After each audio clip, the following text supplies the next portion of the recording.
네, 안녕하십니까. 서울대학교 지구환경과학부 손석호입니다. 제가 사실 이제 토목, 그 다음에 수장을 하시는 분들 볼 기회가 사실 많지 않은데요. 올 여름에 그 오송 지하차도 침수 사건을 계기로 좀 많은 분들 보고 있게 된 것 같습니다. 기회가 나면 좀 더 자주 뵙고 싶은데요. 저는 서울대에서 기상학을 전공하고 있습니다. 수장을 하면 가장 중요한 이슈 중에 하나가 이제 비인데요. 의외로 이런 자리에 뵐 기회가 없는 것 같아요. 자주 초청해 주시면 감사하겠습니다. 오늘 제가 부탁을 받은 내용은 가뭄과 집중호우가 어떻게 바뀌고 있나, 요거를 조금 기상학적인 관점으로 설명해 주십사고 연락을 받았는데요. 앞에 제가 보여드리고 있는 화면은 올해 연합뉴스에서 만든 이미지인데요. 보시면 극단적인 가뭄, 집중호우, 요즘 동시다발적으로 발생하고 있습니다. 이 현황 조금 보여드리고요. 그리고 앞으로 가까운 미래 무슨 일이 대한민국에 있을 것인지 저희 기상학적인 관점에서 말씀을 드리도록 하겠습니다. 혹시 작년 여름 혹시 뭐 기억하시는 일 있을까요? 개인적인 일 말고요. 수자원 관련해서. 저희는 사실 작년 여름에 되게 충격적인 해로 기억하고 있는데요. 강남이 침수가 됐습니다. 저희 기상학계에서는 이걸 서울 홍수라고 명명을 했고, 저희 기상학계에서 발간하는 국제저널에 지금 특별호로 지금 논문을 발간하고 있는데요. 엄청나게 많은 비가 왔습니다. 얼마나 많이 왔나? 아마 작년 벌써 1년 지났다 잊어버릴 수도 있는데요. 동작구 지역에 시간당 140mm 정도의 비가 왔습니다. 엄청난 많은 비고요. 저희가 보통 이제 시간당 30mm만 오더라도 아주 큰 비로 보거든요. 실제로 기상청에서는 3시간 누적 강수량 90mm, 그 다음에 6시간 누적 강수량 110mm가 되면은 호우주의보를 발령을 하고요. 그것보다 더 많은 12시간 누적 강수량 120mm가 되면은 180mm가 되면 호우 경보를 발령을 내립니다. 이렇게 시간당 140mm가 내리는 유례없는 일이었고요. 과거에 1998년 지리산 호우 이후로 가장 많은 관측 기록이었습니다. 왼쪽 보시면 이제 그때의 당시의 지도를 보여드리는데요. 이틀 동안 500mm 이상의 비가 한 지역에 집중적으로 발생했습니다. 그래서 중부지방에서는 이 집중호우로 엄청나게 많은 피해가 있었는데, 남부지방에서는 무슨 일이 있었냐면요. 비가 하나도 안 왔습니다.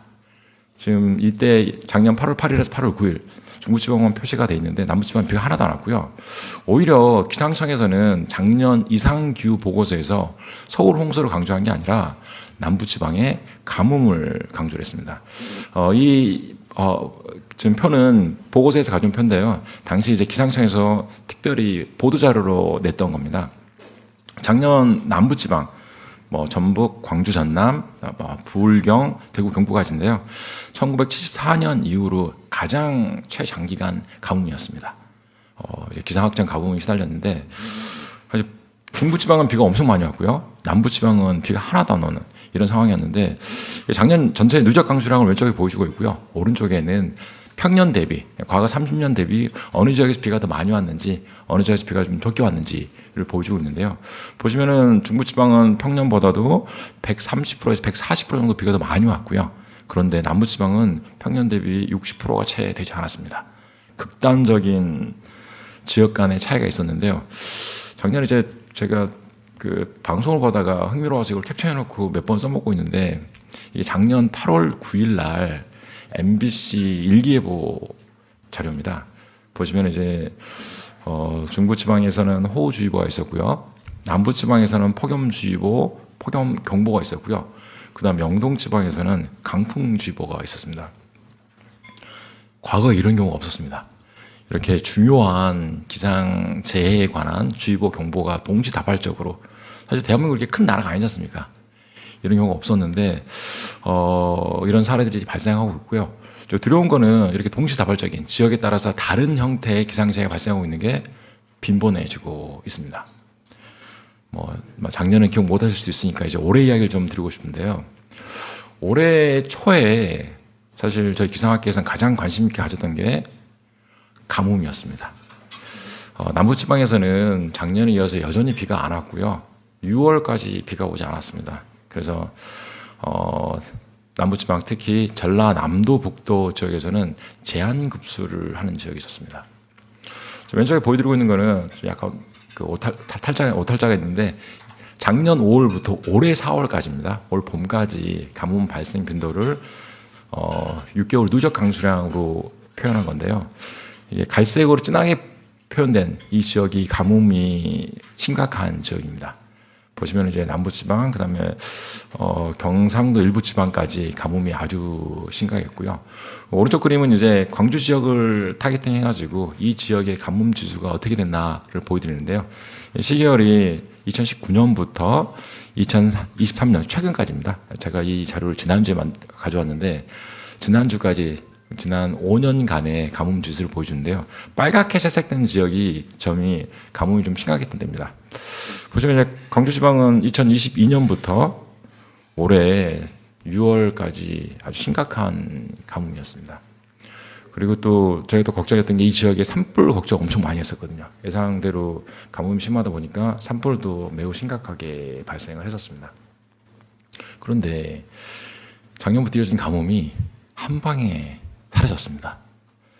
자, 6월까지 엄청 이 지역에 좀 힘들 만큼 비가 안 왔었는데 6월 달에 비가 오기 시작했는데 엄청난 비가 내렸습니다. 지금 발표 자료의 오른쪽 하단에 조그만한 사진으로 보여드리는데요. 이게 6월 27일 광주천 사진입니다. 올해 이 집중호우 때문에 첫 인명피해가 발생했던 날인데요. 엄청나게 많은 비가 내렸습니다. 얼마나 많이 내렸냐면요. 6월 27일 광주 지방에 관측된 강수량은 시간당 강수량 역대 기록을 갱신했습니다. 2년 이상 비가 하나도 안 오다가요.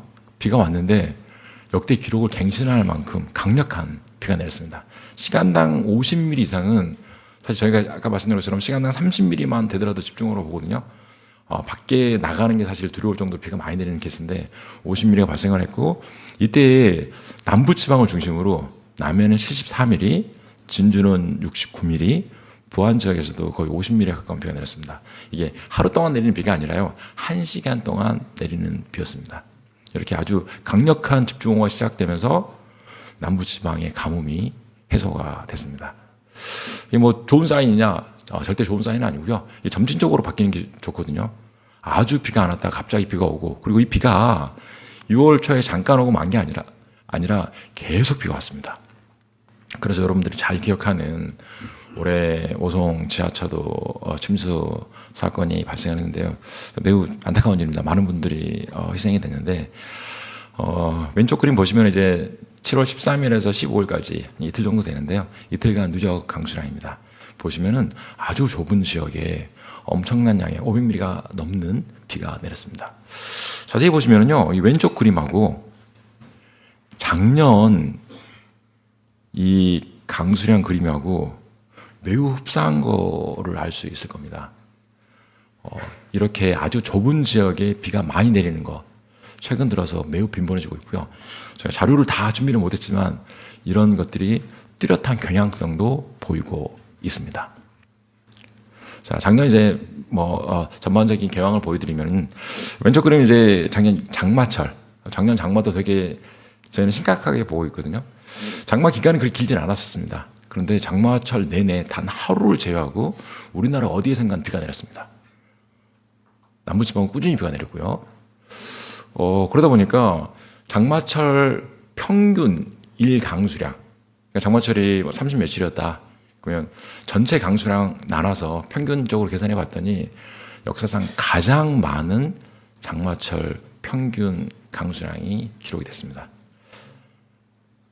과거와 달리 장마철 기간에 비의 강도가 강해진 거죠. 왼쪽 보시면은 이제 남부지방, 그다음에 중부지방 일부 심각했고요. 평년 대비 보시면은 지역에 따라서는 280%, 심지어 300% 정도 되는 지역도 있었습니다.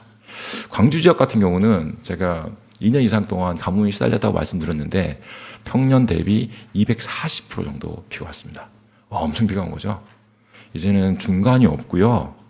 양극단만, 비가 안 오면 가뭄, 비가 오면 집중호우, 이런 패턴들을 보이고 있습니다.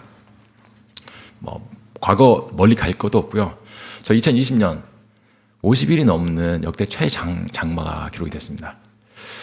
이 당시에 저희 K워터 분 와서 계시니까 수장 관리하신 분들은 되게 고생하셨어요.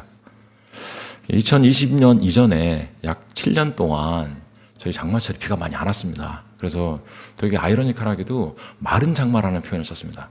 장마철에 비가 안 온다고. 그러다가 역대 최장마가 왔거든요. 저는 그 당시에 이 수장 관리하신 분들 매우 힘들었을 걸로 보입니다. 저는 예상치 못한 상황이었기 때문에요. 그리고 나서 2021년은 그나마 좀 무난하게 지나갔는데요. 2022년 8월 수도권 집중호우 있었고요. 그다음에 남부지방은 2021년부터 이어졌던 가뭄 아주 심각했고요. 역대 최장 가뭄으로 기록됐다고 말씀드렸습니다. 그다음 23년 올해는 장마철에 마치 작년 수도권 집중호우 발생한 것처럼 충청도, 그다음 전북 일부 지역에 아주 강력한 집중호우가 발생했습니다. 많은 인명피해가 발생을 했는데요. 조금 부끄러운 일이기도 합니다. 지금 21세기에 전 세계 탑10 대한민국에서 비가 많이 와서 수십 명이 사망을 한다. 계속 더 빈번하게 발생하고 있습니다. 자, 오른쪽 그림은 이제 서울에 대해서만 보여드리고 있는데요.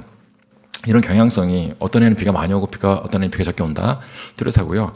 1970년대 보면은 여름철 연간 강수량 보시면은 1970년대 대비 최근 10년 한 23% 정도 증가한 걸로 보이는데요. 다른 계절에 가을철부터 겨울, 봄까지의 누적 강수량은 꾸준히 감소하고 있습니다. 애초에도 우리나라는 여름에 비가 많이 오는데 최근 들어가지고 여름에 집중적으로 비가 오고 다른 계절에 비가 안 오는 경향성이 뚜렷해진 거죠. 그래서 만에 하나 최근 몇 년 사이처럼 남부 지역에 비가 많이 안 온다? 그러면 그 지역은 수년 동안 가뭄이 발생할 수 있는 그런 상황입니다. 자, 그러면 이런 것들이 꾸준히 지속될 것이냐? 사실 많은 분들 좀 식상해 하시는 분들도 있습니다. 기후위기. 식상하다고 외면할 이슈는 아니고요. 다시 한번 좀 확인해 봐야 되는데, 기후위기의 대표적인 경향성 중에 하나가 극단적인 현상이 많아지는 건데요. 앞서 말씀드린 것처럼 이미 저희가 겪고 있는 것처럼 가뭄도 많아지고요. 집중호우도 많아집니다. 자, 두 개의 그래프를 가져왔는데요.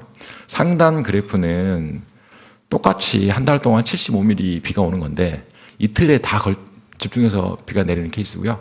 밑에 그림은 같은 75mm인데 2, 3일 간격으로 조금씩 비가 내리는 경우입니다. 그러다 보니까 밑에 그림처럼 작고 약한 강수가 지속된다. 이런 경우는 사실은 저희가 수자원 관리 측면에서 큰 이슈가 아닌데 A번처럼 극단적인 강수와 건조기가 발생한다. 이게 되게 위험하거든요. 근데 안타깝게도 기후 위기는 이 B에서 A 방향으로 진행이 되고 있습니다. 몇 가지 전반적인 트렌드 관련해서 그림을 좀 가져왔는데요. 왼쪽 그림은 1961년에서 2020년까지 일 강수량 100mm 기준의 집중호우가 얼마나 많이 발생하느냐를 보여주고 있는데 이게 그냥 발생 빈도가 아니라 이 60년간의 변화량입니다. 트렌드인데요. 왼쪽 그림에서 이제 빨갛게 색칠된 부분은 이런 집중호우가 증가하고 있는 지역이고요. 파랗게 색칠된 부분은 감소하고 있는 지역입니다. 동아시아 거의 대부분의 지역이 통계적으로 유의한 수준에서 집중호우가 증가하고 있습니다. 유일한 예외가 동경 지역입니다. 잘 아시겠지만 동경 왼쪽에 재패니스 알프스라고 큰 산이 있습니다. 이 산이 비를 막아주는 그늘막 효과를 만들어내 가지고요. 저희 레인 섀도우라고 부르는데 동경 지역은 이런 극단적인 집중호우가 증가하는 경향성이 없습니다. 그걸 제외하고 대부분 증가를 하고 있고요. 안타깝게도 이런 집중호우가 증가하는 경향성이 가장 뚜렷한 데가 대한민국입니다. 보시면 남북한 모두 다 집중호우가 매우 강력하게 증가하고 있고요. 오른쪽 이제 시계열 그림 보시면은 지난 60년간 우리나라 도메인 남북한 합쳐서 같이 보여드리는 겁니다. 집중호우의 경향성 누가 보더라도 뚜렷한 상승 증가하는 이런 경향성을 보이고 있습니다. 앞으로도 이 경향성은 당분간은 지속될 걸로 기상하시는 분들은 보고 있습니다. 그렇다면 가뭄은 어떻게 되느냐? 가뭄은 또 한번 말씀드려야 되는데 제가 말씀드리는 가뭄은 기상학적인 가뭄입니다. 그러니까 6개월 누적 강수량이 얼마나 됐느냐 이걸 기준으로 판단하는 건데요. 왼쪽 그림은 이제 1980년부터 2020년까지 급성 가뭄의 변화를 보여주고 있습니다. 기상하시는 분들은 이 프레시 드라우트에 훨씬 관심이 많거든요. 그러니까 장기간에 걸쳐 생기는 뭐 토양 수분이 부족하다든지 이런 이슈가 아니라 몇 달 동안 비가 안 와가지고 생기는 이런 가뭄들, 저희 이런 급성 가뭄에 관심이 많은데 1980년부터 2020년 빨간색으로 보여드리는 게 급성 가뭄의 변화입니다. 보시면은 뚜렷한 우상향 곡선입니다. 전반적으로 급성 가뭄이 증가하고 있고요. 이런 급성 가뭄이 증가하고 있는 것은 폭염과 아주 밀접한 상관관계가 있습니다. 그래서 파란색 선으로 보여드리는 게 폭염의 시계열인데요. 보시면은 폭염도 꾸준히 증가하고 있습니다. 이게 뭐 단순히 지구 온난화가 되니까 기온이 평균적으로 상승하니까 생기는 일 아니냐? 그것만으로 설명되지 않는 폭염들이 많이 생기고 있고요. 밑에 그림은 이제 똑같은 그래프인데 한 번 급성 가뭄이 발생했을 때 혹은 한 번 폭염이 발생했을 때 얼마나 오랫동안 유지되느냐 이걸 보여드리는데요. 보시면은 1994년 딱 한 해를 제외하고는 요즘 발생하는 폭염, 급성 가뭄 생각보다 오래 유지가 되고 있습니다. 그래서 더 빈번해지고 있고요. 더 오랫동안 유지가 되고 있습니다. 그래서 우리나라 관측 자료에서도 집중호우가 급격히 증가를 하고 있고 이런 급성 가뭄이 동시에 급격히 증가하고 있는 이런 경향성이 매우 뚜렷합니다. 참고로 이제 가뭄 측면에서는 뭐 많이 아시겠지만 산림청에서도 되게 관심이 많은데요. 거의 뭐 1대1 상관관계가 있습니다. 산불 발생 빈도랑. 그래서 산불 대응 측면에서도 많은 분들이 관심을 가지고 있습니다. 자, 이제 본격적인 미래인데요. 미래는 어떻게 될 것이냐. 이 자료는 뭐 제가 만든 건 아니고요. 그냥 기상청에 일부러 의뢰를 해서 받은 자료입니다. 국회에 제출된 자료를 가져왔습니다. 공신력이 있는 자료를 보여드리려고. 자, 금생이 말이 어떻게 될 것이냐. 저희는 이제 올해 연말 되면은 뭐 사이언스, 네이처부터 모든 주요 저널과 언론사에서 테스트 특별할 걸로 보고 있는데 역대 가장 더운 한 해였다. 올 7월이 사실은 역사상 가장 더운 7월이었거든요. 근데 이게 1위와 2위의 차이가 현격히 큰 일이었습니다. 올해 엄청 더울 걸로 보고 있고요. 저희가 뭐 기후위기 하면서 많이 이야기하시는 파리협정.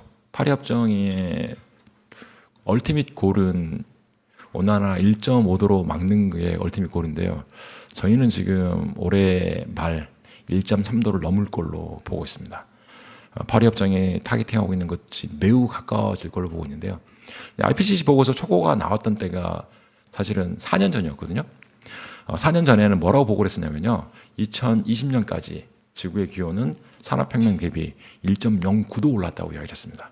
고작 4년 만에 저희 한 1.09도에서 1.3도로 올라갈 걸로 예상하고 있습니다. 이 경향성 뚜렷하고요. 우리나라 보시면요, 전 세계적인 기후 온난화 경향보다도 훨씬 뚜렷한 온난화 경향이 있습니다.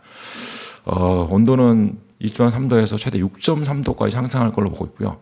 폭염 최대 9배 늘어날 걸로 보고 있습니다. 그리고 열대야 최대 21배 늘어날 걸로 보고 있고요. 강수량도 많이 증가할 걸로 보고 있습니다.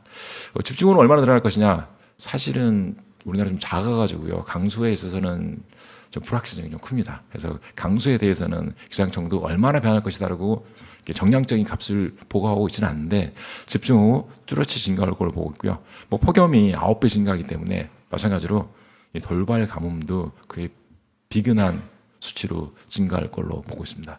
그래서 밑에 그림 보시면은요, 금세기 말이면 대한민국 전역이 아열대 기후에 편입될 걸로 예상을 하고 있습니다. 뭐 극단적인 사례를 가져다가 뭐 공포 마케팅 하려고 그러는 건 아니고요. 뭐 많은 분들이 공감하고 있는 결과입니다. 자, 뭐 이 부분은 제가 건너뛰고요. 핵심만 말씀드릴게요. 그러면 우리나라만 그러느냐? 잘 아시겠지만 이게 전 세계적인 경향입니다. 제가 보여드리고 있는 그림은 IPCC 6차 보고서에서 가져온 건데요. 집중호우의 발생 빈도랑 강도의 변화입니다. 지금 벌써 1.3도 예상하고 있다고 그랬는데 1.5도 올라왔을 때 어떻게 되느냐? 산업혁명 대비 집중호우의 빈도는 약 1.5배 증가할 것으로 보고 있고요. 가까운 미래입니다. 아마 2030년이면 충분히 볼 수 있는 값인데요. 그리고 강도도 그에 맞게끔 10% 이상 증가할 걸로 보고 있습니다. 그럼 가뭄은 어떻게 되느냐? 가뭄 2배 이상 증가할 걸로 보고 있습니다. 먼 미래가 아니고요. 1.5도 미래입니다. 2030년이 되기 전에 발생할 걸로 생각되는 값입니다. 마지막 슬라이드입니다. 앞서 보여드렸던 MBC 예보 자료가 가장 인상적인 자료였는데요. 집중호우와 가뭄 동시에 발생하고 있습니다. 과거에 이런 경우가 크게 드물었습니다. 이게 복합 기상 재난이라고 부르는데요. 이런 일들이 최근에 아주 빈번해지고 있고요. 앞으로도 꾸준히 증가할 것으로 보고 있습니다. 그래서 과학적인 증거는 충분하고요. 이것에 대한 적극적인 노력이 필요하지 않을까 생각하고 있습니다. 이상입니다.